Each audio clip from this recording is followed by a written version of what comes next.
सम्यक न्यूज. जय भीम. मी विजय निलंगेकर. सम्यक न्यूज लाईव्हच्या या विशेष बातमीपत्रामध्ये आपलं स्वागत करतो. पाहूयात आजच्या सम्यक घडामोडी. भारत जोड़ो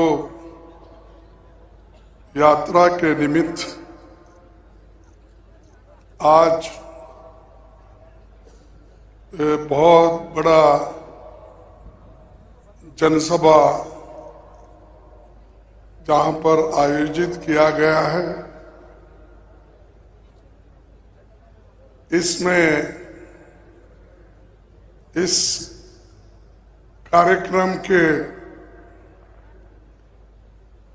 और इस भारत जोड़ो यात्रा के कर्ता धर्ता और जिनके कहने से कांग्रेस पार्टी और अन्य पार्टी भी इसमें भाग लेकर जो इतना बड़ा कार्यक्रम चल रहा है, उसमें इस कार्यक्रम के केंद्र बिंदु हमारे चाहते नेता, युवा नेता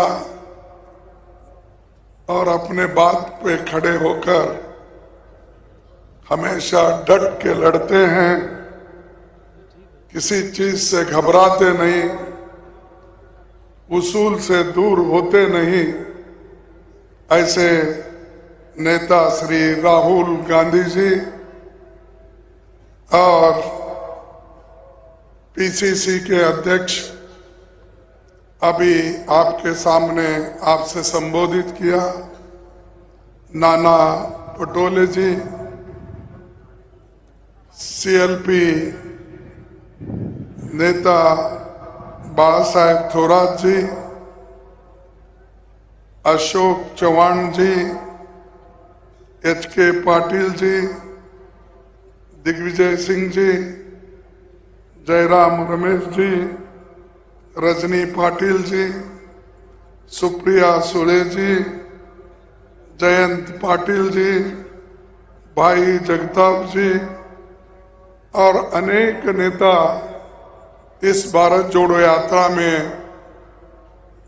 इस मंच पर और मेरे दाएं तरफ भी बाएं तरफ भी बैठे हुए सभी नेतागण, MPs, MLAs, MLCs, DCC presidents और एमपीसीसी पार्टी के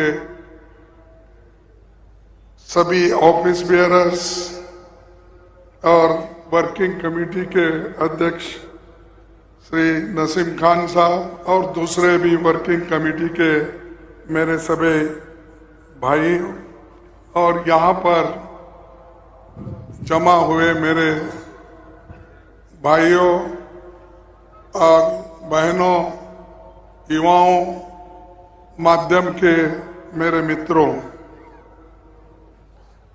मराठवाड़ा ये तो एक महान संतों की जमीन है। यहाँ पर अनेक संत इस मराठवाड़ा में, महाराष्ट्र में पैदा हुए और समाज सुधारक का काम उन्होंने किया। आज और भी एक खूबी है, मैं देखा बसवेश्वर का, शिवाजी महाराज का, फुले साहब, अम्बेडकर और साठे अहिल्याबाई होलकर, सारे समाज सुधारकों के फोटोओं को हमने पुष्पांजलि की। अगर ये नहीं होते तो इस देश का कोई गरीब आज स्वाभिमान से नहीं जीता था। स्वाभिमान से जीने का अगर हक किसी ने दिलाया तो इन महापुरुषों ने दिलाया है। तो इसीलिए मैं उन सबको नमन करता हूं। और एक खास चीज यहां पर है, जो ये भूमि गुरु गोविंद सिंह जी का भी है। उन्होंने यहां पर आखिरी सांस छोड़ी और उनको याद करना जरूरी है। अगर आइंदा अगर कोई ऐसा बड़ा प्रोग्राम होगा उसमें गुरु गोविंद सिंह का भी आप एक तरफ फोटो लगाइए, क्योंकि वो एक लड़ाकू थे और सिखों के आखिरी गुरु थे। इस नांदेड़ के पवित्र भूमि पर उन्होंने यहां आकर थोड़े दिन गुजारे। खैर, उनकी मौत हुई, उसका फिर मैं लोगों को याद दिलाना नहीं चाहता। मैं यही चाहूंगा कि जो लड़ते हैं उनको याद करना हमारा धर्म होता है। और दूसरी चीज, आज राहुल जी, मैं ये लिबरेशन डे 17 सितंबर 1948 को हमको आजादी मिली। सभी देश में सब लोगों को, नाना पटोले को, थोराट साहब को हमसे 1 साल पहले मिली, लेकिन हमको 13 महीने के बाद आजादी मिली। इसीलिए हमारा 75वां साल नेक्स्ट अभी से प्रारंभ होगा। तो ऐसी चीजें हैं। और नांदेड़ यहां से ही फ्रीडम फाइटर्स का एक सेंटर था, जिन्होंने यहां पर आजादी के लिए, लिबरेशन के लिए लड़ा। और उसका स्मारक भी आपने यहां बनाया है, उसको भी मैं नमन करते हुए अपने बात को आपके सामने रखूंगा। और ये खासकर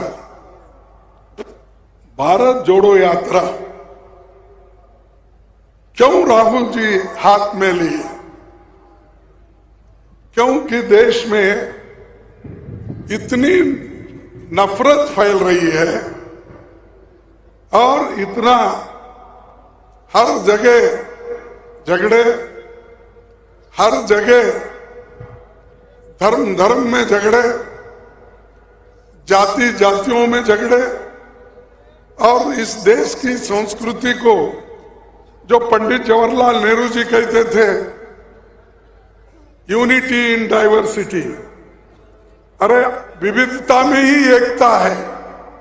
और उन्होंने जो कहा वो करके दिखाए। उनके 17 साल के जो अवधि थी, उन्होंने जो हुकूमत की, उस 17 साल में उन्होंने ये बताया कि देश को कैसा एकजुट रख सकते हैं। महात्मा गांधी जी ने बताया और हमारे मौलाना आजाद ने बताया, जिनके जन्मदिन कल है। तो सरदार वल्लभ भाई पटेल ने बताया। ये सभी नेता लोग जो आजादी दिलाए, देश को एक करके उन्होंने सबको लोकतंत्र का पाठ पढ़ाया। लोकतंत्र के तहत सरकार चलाई, आजादी भी दिलाई, लोकतंत्र भी लाई। और डॉक्टर बाबा साहब अम्बेडकर, जो महान नेता, जिसने दलितों को लिबरेट किया, उसने संविधान लिखा। उसके संविधान के रक्षा के लिए भी पूरे लोग काम करते हुए आए।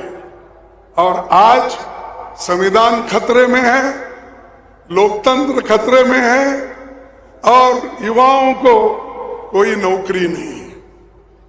आज युवा डिग्रियां लेके रास्ते पे घूम रहे हैं, उनको कोई नौकरी नहीं मिल रही। लेकिन इससे पहले बीजेपी सरकार ने ये कही, क्या कहे प्रधानमंत्री, क्या कहे, हर साल मैं 2 करोड़ नौकरियां दूंगा। अब 9 साल हो चल रहे, कहाँ है 18 करोड़ नौकरियां? सरकारी जो स्टेट और सेंट्रल गवर्नमेंट में कम से कम 30 लाख वैकेंसीज है। ये अश्योर्ड जॉब्स है और अश्योर्ड जॉब में सबको बहुत से सहूलतें मिलते हैं, लेकिन 30 लाख जो नौकरियां स्टेट गवर्नमेंट में और सेंट्रल में खाली है, वो मोदी जी भर्ती नहीं करने दे रहे। क्यों नहीं करने दे रहे?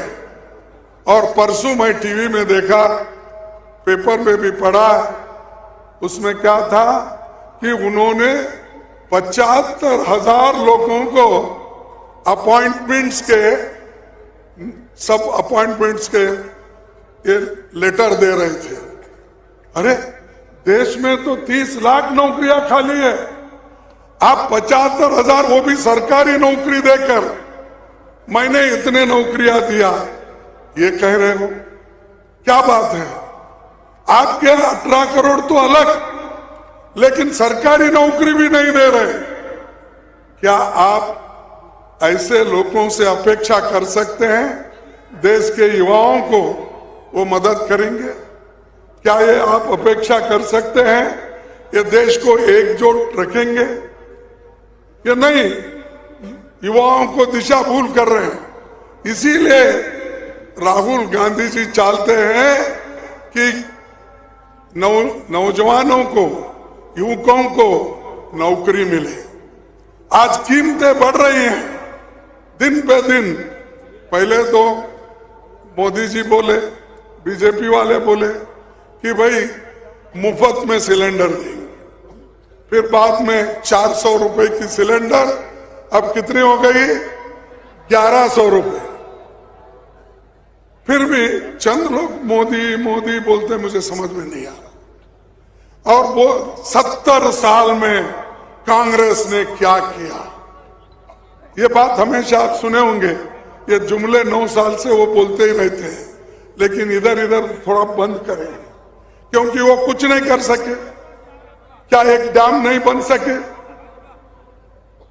लोगों को नौकरी देने के लिए पब्लिक सेक्टर नहीं बन सके? जो पब्लिक सेक्टर पंडित जवाहरलाल नेहरू जी ने बनाया था, वो सब बेच के खा रहे हैं। एयरपोर्ट बेच रहे हैं, पोर्ट बेच रहे हैं, रास्ते बेच रहे हैं, और जो कुछ मिला वो सब कुछ बेचते जा रहे हैं।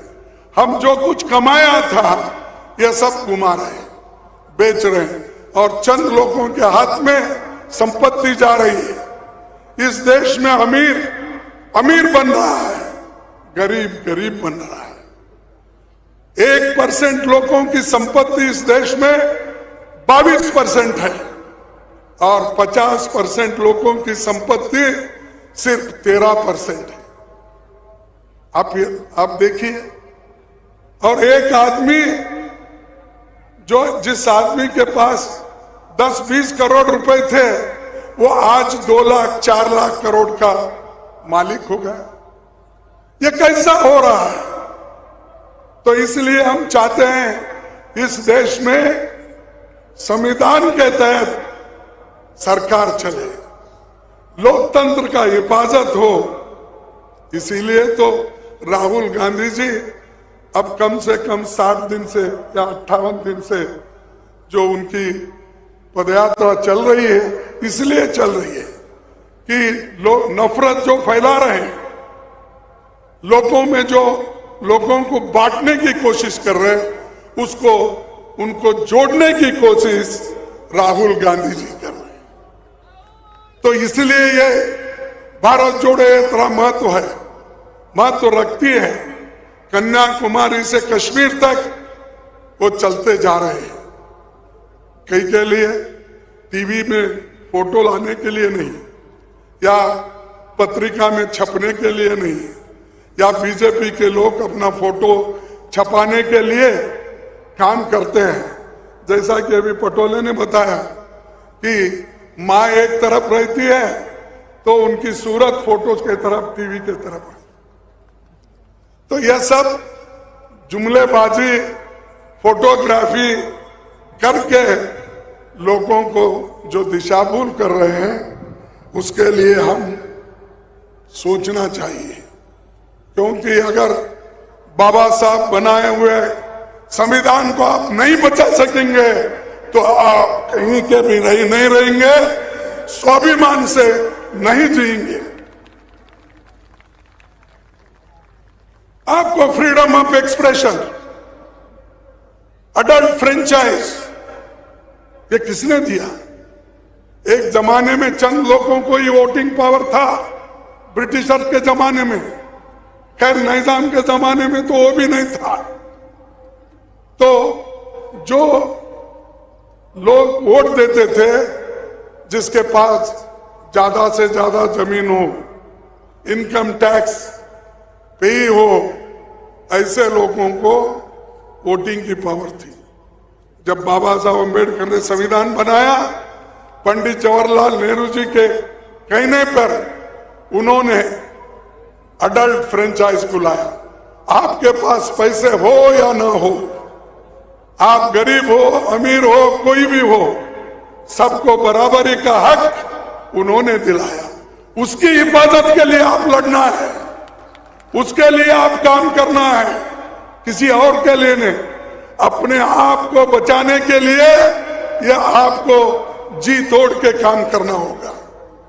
आज भारत में जो सुधार आप देख रहे हैं, जो हमारे पास बहुत से कॉलेज खुले, engineering college, medical colleges, hospitals, ये किसने किया? अभी हम हमारे अशोक चौहान जी के म्यूजियम में गए थे, उनके पिताजी के नाम से। वो वहां पर एक फोटो उन्होंने बताया, जो एक बहुत बड़ा इरिगेशन प्रोजेक्ट इस एरिया में बनाया गया। उसके वजह से बहुत से तालुका में वहां पर पानी आया और बहुत से लोगों को उसका फायदा हुआ। शुगर फैक्ट्रीज आए, ये सब शुगर फैक्ट्री हो, कोऑपरेटिव सोसाइटीज हो, मिल्क डायरीज हो, ये सब किसने किया? कांग्रेस ने किया। कांग्रेस अगर नहीं होती, ऐसे प्रोजेक्ट कभी आते ही नहीं थे। अगर मोदी जी अपने बार बार ये कहते हैं, ऐसे 10 प्रोजेक्ट बताइए आप 8, 9, 10 साल में, ये नहीं कर सकते। लेकिन सुबह उठते ही हमको गालियां देने का छोड़ते नहीं। गुरु गोविंद सिंह जी ने कहा था, किसी भी इंसान को न तो डराना चाहिए और न ही उसे डरना चाहिए। आम्ही कुणाला भीती घालत नाही, पण कुणी असंच आम्हाला जर हे काय म्हणतात डराने की अगर कोई कोशिश करे तो हम डरते भी नहीं। हम किसी को डराते नहीं, अगर कोई डराया तो हम डरते भी नहीं। तो ये हमारा उसूल है और इसीलिए उन्होंने कहा था कि डर कहीं और नहीं, बस आपके दिमाग में होता है। तो वो डर निकालो, क्योंकि वो ईडी का, इनकम टैक्स का, सीवीसी का और ईडी का, ये सारी चीजों का उपयोग कर रहा है। और कहीं एमएलए भाग रहे हैं, कहीं और कार्यकर्ता भाग रहे हैं, हर पार्टी के। मैं किसी एक पार्टी का नाम नहीं लेता। क्यों भाग रहे? उनको डराना। इसीलिए आप डरो मत, लड़ो। अगर आप लड़ते रहेंगे तो ही जीते रहेंगे, अगर लड़ेंगे नहीं तो जिएंगे नहीं। और वो भी खास करके अपने को स्वाभिमान से जीना है तो हमको लड़ना होगा। कहीं कुछ दिया, कहीं क्या किया, उसको छोड़ दीजिए। किसानों को नहीं छोड़ा उन्होंने, गरीबों को नहीं छोड़ा। अरे बच्चों के पेंसिल के ऊपर जीएसटी लगाया, आटे के ऊपर जीएसटी लगाया, खाने की चीजों पर जीएसटी। ऐसी बुरी गवर्नमेंट कभी नहीं आई थी। तो इसीलिए मैं आपसे यही विनती करूंगा कि आप डरो मत, एक होके हम और आप एक होके लड़ेंगे। ये मत पूछो राहुल जी आपको क्या देने वाले हैं। राहुल जी तो अपनी बात बताए कि ये चलो हम मिलके चलेंगे तो ही देश को बनाएंगे। इसीलिए एक बार मेरे को याद आती है, कैनेडी ने, जॉन एफ कैनेडी ने एक बात कही थी। जब वो चुनाव में ठहरे थे तब एक आदमी ने उठकर कहा कि आप चुन के आने के बाद मुझे क्या देने वाले हो, मेरे लिए क्या करने वाले। तब उन्होंने कहा, अरे भाई ये प्रश्न पूछने से भी अगर आप ये पूछ सकते थे मैं चुन के आने के बाद हम और आप मिलकर देश के लिए क्या कर सकते, अगर ये पूछते तो अच्छा होता। तो ऐसा ही आज राहुल गांधी जी और हम और आप मिलके देश के लिए क्या करेंगे ये सोचिए। इसीलिए मैं आप सबको विनती करता हूं, एकजुट होकर संविधान को बचाओ, लोकतंत्र को बचाओ, गरीबों को बचाओ, किसान को बचाओ, सबको बचाओ, महिलाओं को बचाओ। आज कितने रेप हो रहे, कितने मर्डर हो रहे, और जब कभी एक बार हम जजमेंट को देखते हैं तो भी हैरान हो जाते हैं। तो इसीलिए संविधान के तहत चलाना हम सबका फर्ज है। ये काम आप सभी करेंगे और ये जो भारत जोड़ो यात्रा यशस्वी जरूर हो जाएंगी और सरकार आज न कल बदला के हम दिखाएंगे। पूरी हम कोशिश करेंगे। ये कहते हुए मेरे 4 शब्दों को समाप्त करता हूं। जय हिंद, जय हिंद, जय हिंद। अरे जोर से बोलो, आपकी आवाज सुन के कोई बीजेपी वाला सो गया तो उठना चाहिए। जय हिंद, जय हिंद, जय महाराष्ट्र, जय Bhim. Ideal institute of biology, Nanded आणि Latur, leader in biology. Phoenix multispeciality hospital and critical care centre, Shivajinagar, Nanded. पाहत रहा सम्यक न्यूज लाईव्ह. बातमी पाहण्यासाठी यूट्यूबवर सबस्क्राईब करा.